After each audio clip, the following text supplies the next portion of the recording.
Отнаеби си живота с мен час 2. От много време ми ревете за час 2, обаче вие не знаете за мен, че аз съм прекалено чист човек. И апартамента ми не става в такова състояние всеки ден. Но днес има какво да свършим по въпроса. Искам преди да започнем да забележите моят луд, кървава луна, мъч, най-дивия от преди 3 години. Let's go!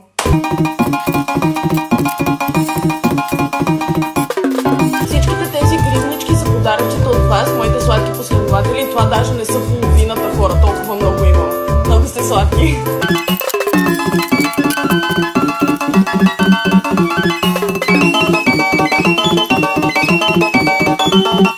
Само аз ли всеки път като чиста и ръцете ми започват да изглеждат ето така?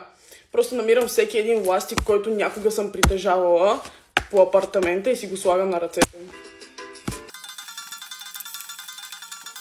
Което видяхте тук, що бяха дрехи втора употреба. Ето тук имам няколко неща, които трябва да ги режа или да ги алтървам по някакъв начин, така че не знам къде да ги сложа за сега. И познайте какво имаме тук.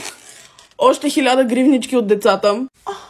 Апартаментът ми беше посетен от един golden hour, малко се разсеях. Остана ни да оправим пода, огледалата, банята, да измием чиниите и да полем цветята. Айде! Моля, тук ще зуматнах в TikTok. Имам 0,5 в TikTok, вече не мога да повярвам. Най-накрая. Добре, сега трябва да изчистиме пода. Може да видите целият мой апартамент вече. Ето така ще минавам и ще ходя. Мисля, че това видео ще стане прекалено дълго, така че цъкни плюса за час 3. Да.